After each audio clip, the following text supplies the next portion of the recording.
what we are doing at the platform of IMG Helping Hands. Okay, so another question we got here is, by what year of med school should one start looking into the, before what are the things that hold the most significance in your application? Like, what are the 5 most important things you think one should focus? Yeah, I think I can jump into this one as well. So 5 things, if I have to talk about 5 things, the first thing is extra number, like you score very well in the exam.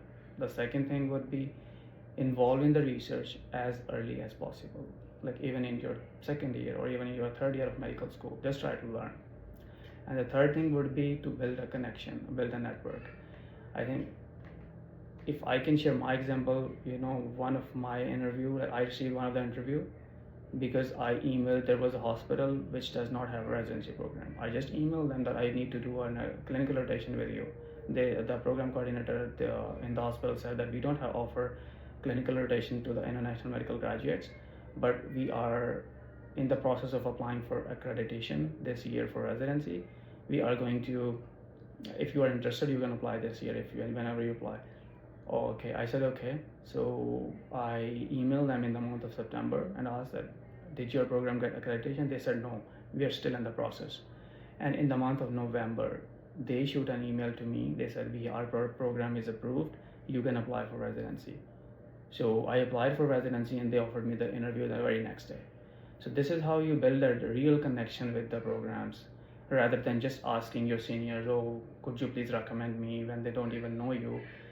Just try to shoot an email in a very professional way to the program coordinators, program directors, associate PDs, and just make a positive connection with them. This is the connection which I mean. You don't have to hang out to make a connection. You don't have to talk on phone calls, or you have to do extra stuff for them, or send gifts, exchange gifts to make a connection. That doesn't, it's not how it works. The only thing is, it's very simple. Just shoot an email and build a positive connection, and a real connection, and a genuine connection. And we spoke about it. And the fourth thing I would say is, like, the research. I'm not sure if I have discussed this before, but I think the research, which I just addressed before. And I think the last thing for the application would be a well-written application, and well-written, and you should have the wonderful interview skills. Because what the program director would hate is a person who is not able to answer their questions. Because when you are a resident, you have to communicate with a lot of people with multiple different backgrounds, multiple employees in the hospital. So if you are just not confident enough to talk to the people, then I don't think so they're going to consider your application. I can tell you one of the example of a person who had scores, above average scores, 265, 267, and then step 3 was I think around 240. Got 18 interviews in the med cycle. But what I was, he didn't have a lot of great interview skills, and he was not able to communicate very well. He did not match in his first cycle.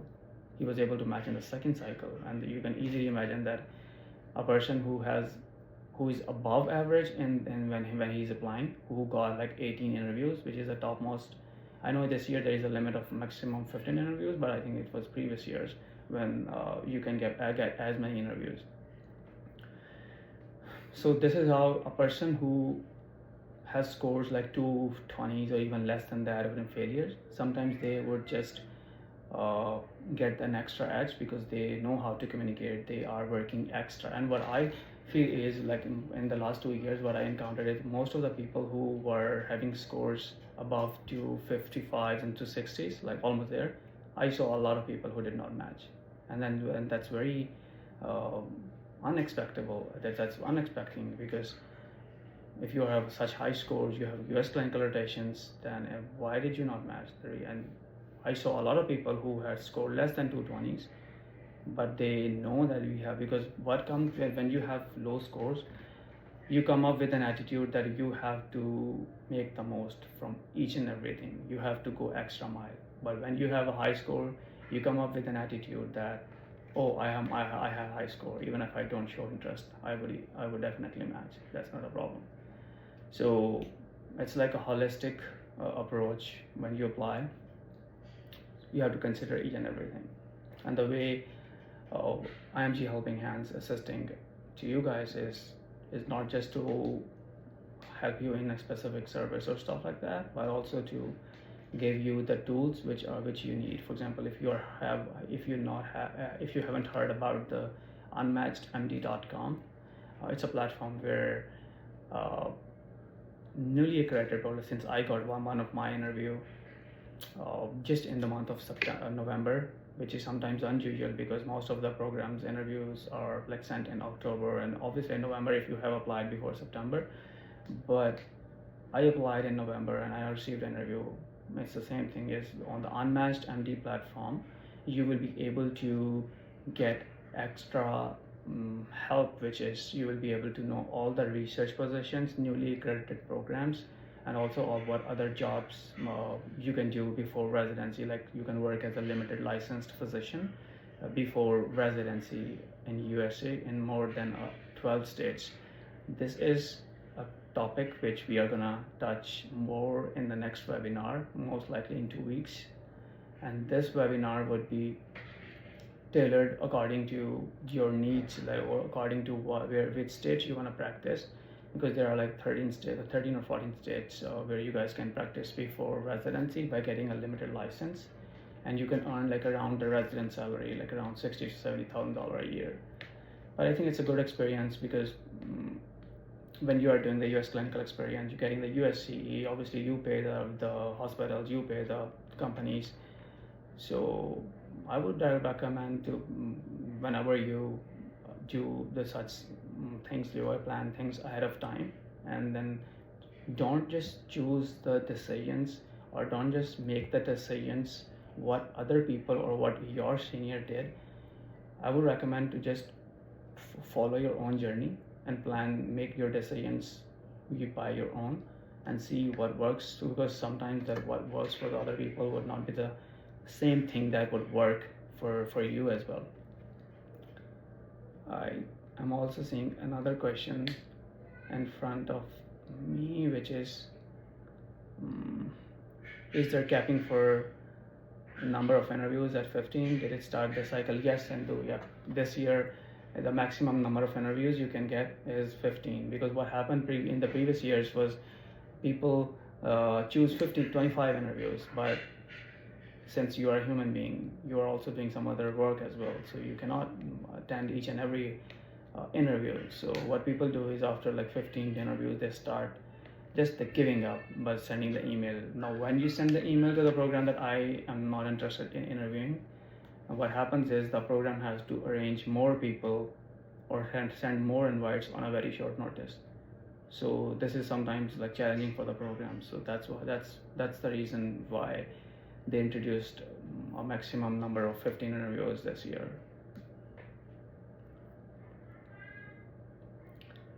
I think we touched a lot about the US clinical experience and also a lot about the USMLEs, how to do step 1 and step 2, the importance of score.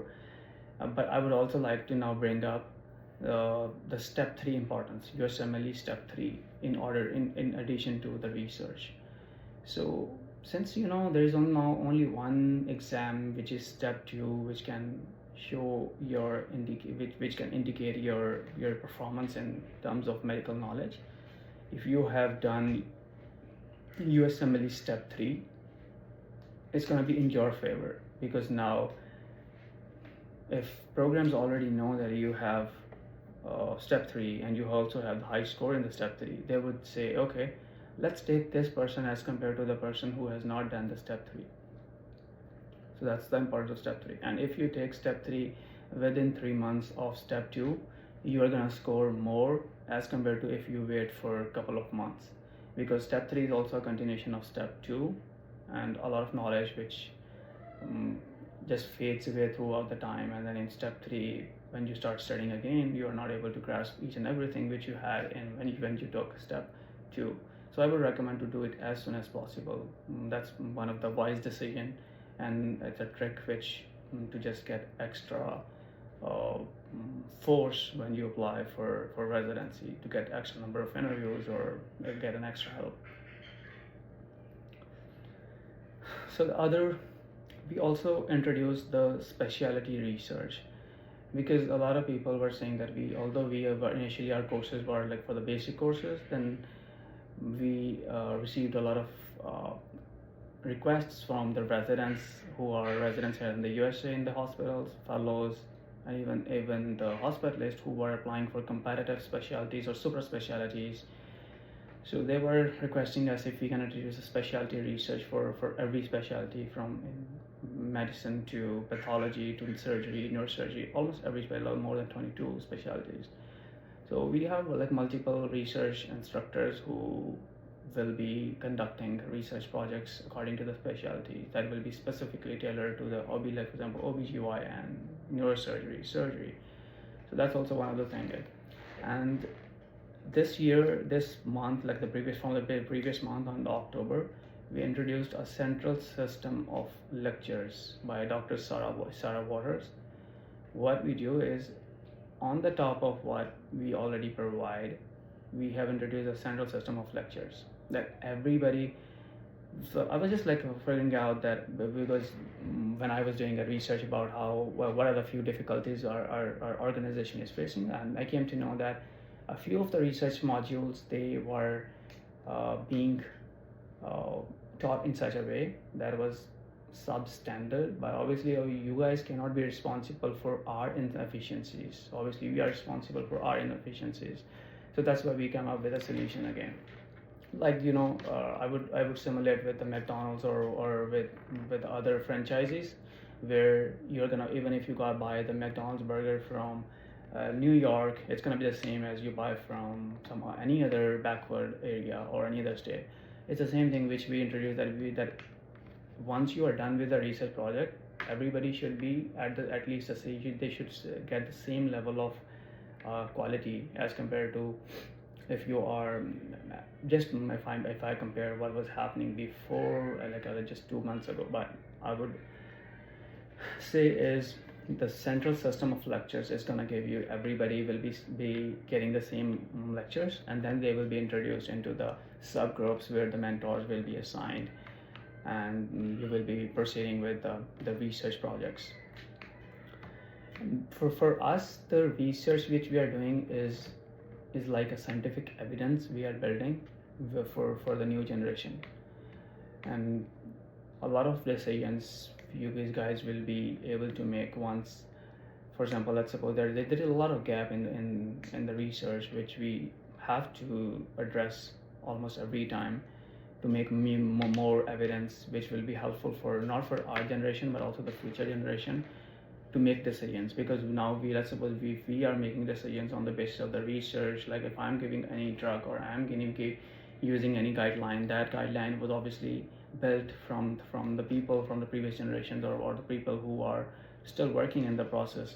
And I think it's the same thing for us as well. We are trying to build this more scientific evidence so the next generation can have more autonomy in making decisions, which will be obviously in terms of better decisions as compared to what we are making or what our older generation was making. And regarding the research USCE course which I mentioned, you guys can avail that. And I think Dr. Mariam, if you wanna just post the links of the courses, and also if you guys are interested in the research modules, every month we are introducing like around 10 to 15 projects, and there are people like 100 to 120 to 150 people every month who are residents, fellows, IMGs, AMGs, and even now we opened the chapter for the dental students, because a lot of dental students are also interested in learning research, because research is the part which is now prevailing in every specialty, not just the medical. So you can reach out to Dr. Mariam if you need to know more about how the system exactly works, and she will be happy to assist you and provide the opportunities. And if you guys can avail the memberships of American Academy of Recent Academics, Unmatched membership, if you avail the services from IMG Helping Hands, obviously. And the next webinar, we are going to touch more about what you guys how you guys can practice before residency, how you can get limited licenses on the basis of which you can get paid as compared to you paying to the to the companies or doing for the who are trying to sell their clinical rotations. But I think meanwhile, if it's always a good idea. If you are not able to get those type of positions, I wouldn't wait for 1 year. Obviously, I would do a clinical rotation, and also before getting those type of opportunities, you also should show that you have you have experience in the US. So I would say that at least do a few clinical rotations before you jump into those. Otherwise, they will not consider you for the interview if they don't know if they don't know that you know how the American healthcare system works. So this is the culture we are trying to build, and this culture, and we are confident enough that in the next few years, this culture would be a little bit more enhanced, where we are trying to involve people from more than 70 to 80 countries, trying to help them, not just the help, but it's more likely to make things better for them and make things easy for them, making research learning as easy and interesting as whatever you guys are doing for regarding the learning of the research. For example, recently we introduced our bot, which was focused even if you are not in the lecture because of the time frame, you are going to receive an email from us that would be having the written transcript of the lecture, what was discussed with the recording as well. And this is the system which we introduced in the last couple of months. Because there is a bot which joins every lectures and take notes automatically, and then send emails to you guys, where you guys can get to know what happened in the lecture. And then there is another bot attached to the email, which would be if throughout the 1 hour lecture you want to ask a few questions, that these are a few questions which were not answered, and the next thing you can do is you can ask from that specific part that, okay, I just wanna know that what did Dr. Sarah Waters mentioned in this specific lecture regarding to whatever the topic is, and then you will be able to get the answer real quick. And the next few ventures, like we are trying to introduce the conferences, the courses related to how you guys can get into the conferences, the American conferences, and how you guys can get more courses on the American Academy platform. But I think the future will be a lot better as compared to what's happening before. It's just we are trying to work on a vision to improve the medical healthcare. I would also just like to invite you guys, if you guys have any question so far, just go ahead, and then we can go on from there. Okay, someone asked about how can you tell more about the virtual rotations? How can we apply?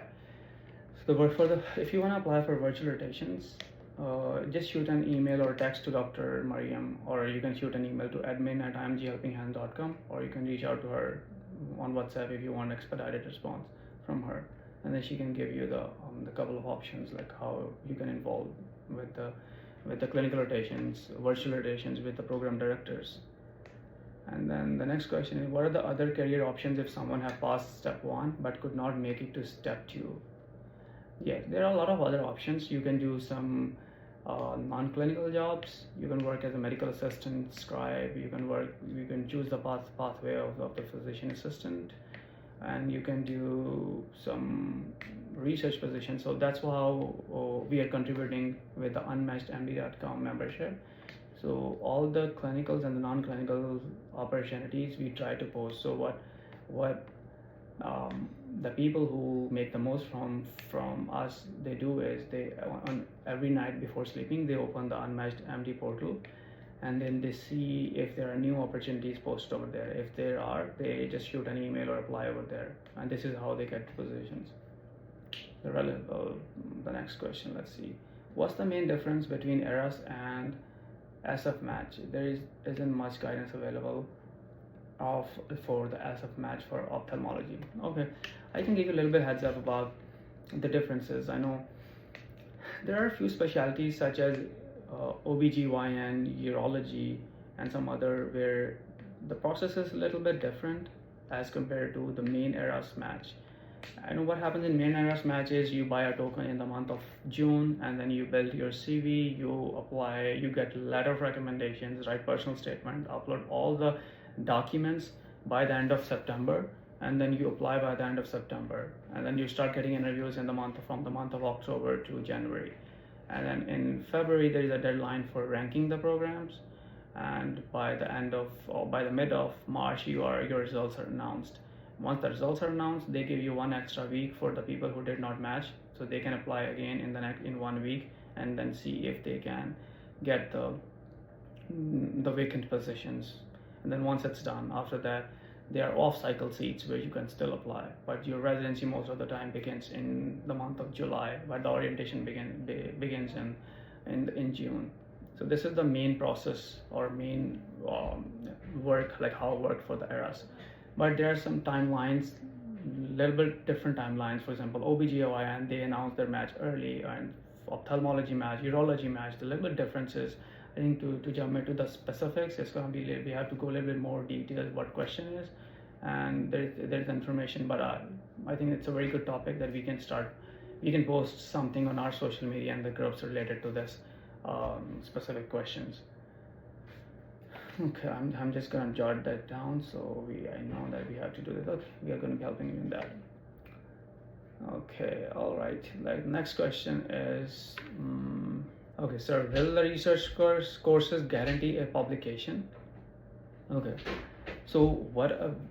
First of all, what I would like you to understand is, if you guys are if anyone gives you a guarantee for a publication, what does that means? What you have to understand, if you guys are not being involved in any research article, you are getting your name by just paying. I know a lot of scams happening, or a lot of spams happening about the research. They make their groups, they ask that, okay, this paper is ready for the publication, just give us the name and then give us the money, they will be helping you in the publication. But that's not how it should work, because this is extremely unethical, extremely unhelpful. You are not going to get any help from such ghost publications.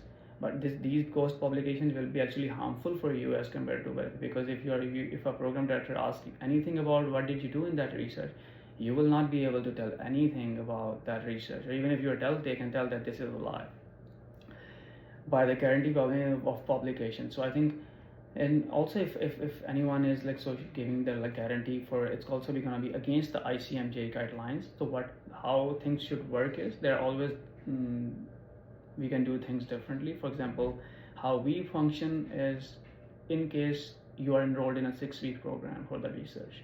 Now by the end of 6 weeks, we submit the article for the publication, and let's suppose sometimes there is a rejection.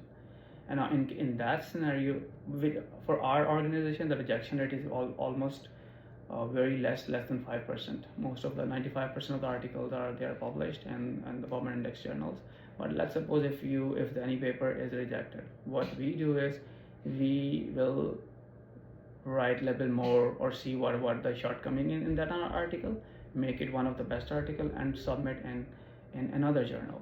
So get the public. We don't stop until we publish the paper. So most of the time, I don't remember any of the paper which was not published. Even if it was, I would confess that there were a few rejections, but the papers which were rejected, we tried to submit in other journals and publish in other journals. I think I still remember one of the paper was rejected, and then we submitted that in the ASCO, which is impact factor of 45, and then it was published over there. So I think that was one of the best publication. No, anyone would pay around $3,000 to just get a publication over there. But still, I think we didn't charge anything extra from the people. The organization bear the cost of the articles, regarding the fees for the journals. I hope this answers your question, Karan. In case you have any other related query, you can just always type and always shoot us an email. Okay, another person applied for how to apply for gynae specialty. So where do you want to apply? Are you applying for residency, or you're applying for the clinical rotation? If you're applying for clinical rotation, just reach out to Dr. Mariam. She can assist you. If you're applying for residency, then it's going to be the same process, obviously, by ERAS when everybody applies. Okay, so the next question with regard to taking step 3, is it possible to take this exam even without 1 year of residency in the US? Yes, definitely you can take a.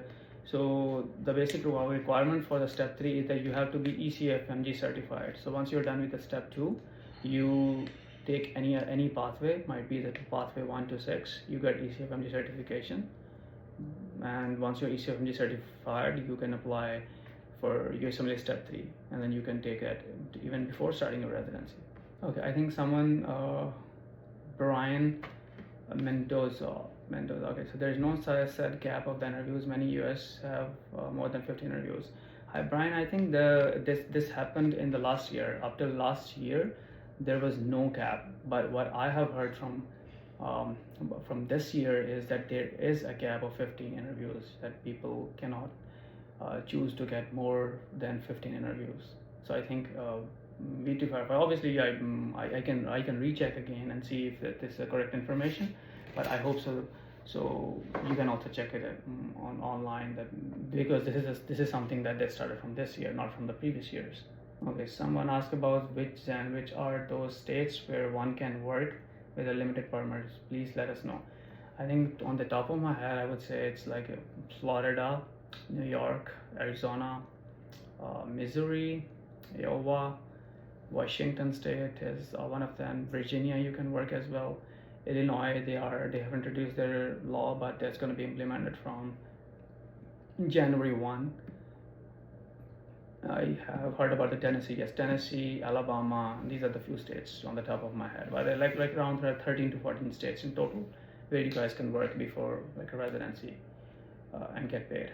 All right, guys.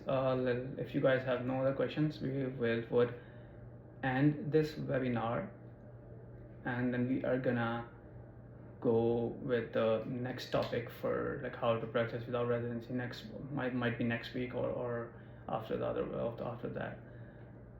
And I'm confident that you guys, it's helpful. This webinar would be helpful for you in terms of planning things ahead of time and making the most from your residency or like pre-residency positions, making the most from our portals, our platforms, also making the most from doing US clinical experiences and shooting the emails to the preceptors, building your connection.